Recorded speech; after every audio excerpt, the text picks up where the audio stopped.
행복으로 인도하는 하나님의 말씀. 오늘 우리에게 주시는 하나님의 말씀은 누가복음 20장 1절부터 8절까지 말씀입니다. 하루는 예수께서 성전에서 백성을 가르치시며 복음을 전하실세 대제사장들과 서기관들이 장로들과 함께 가까이 와서 말하여 이르되, 당신이 무슨 권위로 이런 일을 하는지, 이 권위를 준 네가 누구인지 우리에게 말하라. 나도 한 말을 너에게 물으리니 내게 말하라. 요한의 세례가 하늘로부터냐 사람으로부터냐? 그들이 서로 의논하여 이르되, 만일 하늘로부터라 하면 어찌하여 그를 믿지 아니하였느냐 할 것이요, 만일 사람으로부터라 하면 백성이 요한을 선지자로 인정하니 그들이 다 우리를 돌로 칠 것이라. 어디로부터인지 알지 못하노라. 나도 무슨 권위로 이런 일을 하는지 너에게 이르지 아니하리라. 예수님께서 성전에서 장사하는 자들을 쫓아내시고 성전을 정결하게 하신 후 그곳에서 백성들을 가르치셨습니다. 성전에서 당연히 해야 할 일을 몸소 보이신 것입니다. 그러나 종교 지도자들은 예수님의 가르침을 문제 삼았습니다. 성전에서 백성을 가르치는 것은 사내들인 공의회에서 인정받은 사람만 할 수 있는 일이었는데, 예수님께서 자신들의 규칙을 따르지 않고 성전에서 백성을 가르쳤기 때문입니다.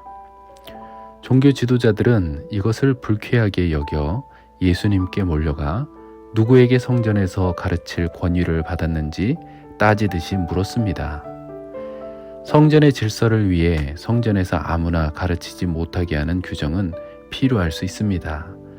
그런데 이들은 예수님이 가르치는 내용을 문제 삼은 것이 아니라 예수님의 가르침 자체를 문제 삼았습니다.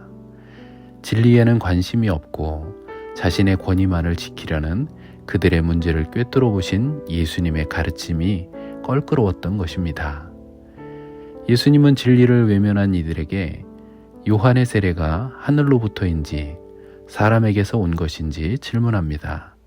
이들은 요한의 세례를 부정할 수도 인정할 수도 없기 때문에 모른다고 대답했습니다. 제사장과 서기관들은 진리에 관심이 없고 자신들의 권위와 권력을 지키는 것만 중요했습니다.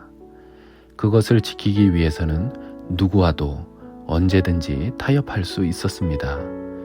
예수님은 이들의 잘못과 모순을 지적하셨기 때문에 그들이 예수님을 미워한 것입니다. 예수님은 성전의 본질인 하나님의 말씀을 전하고 가르치는 것에 집중하셨습니다.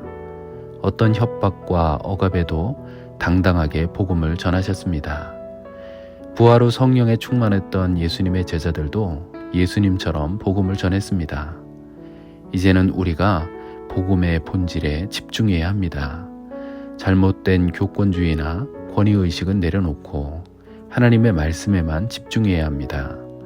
예수님의 사랑을 전하고 복음을 전파하는 것은 하나님이 기뻐하시는 일입니다. 예수님이 그러하셨고 제자들이 예수님의 길을 따랐듯이 우리도 복음을 전하는 데 힘쓰는 복음의 사람들이 되시기를 예수님의 이름으로 축원합니다. 기도하겠습니다.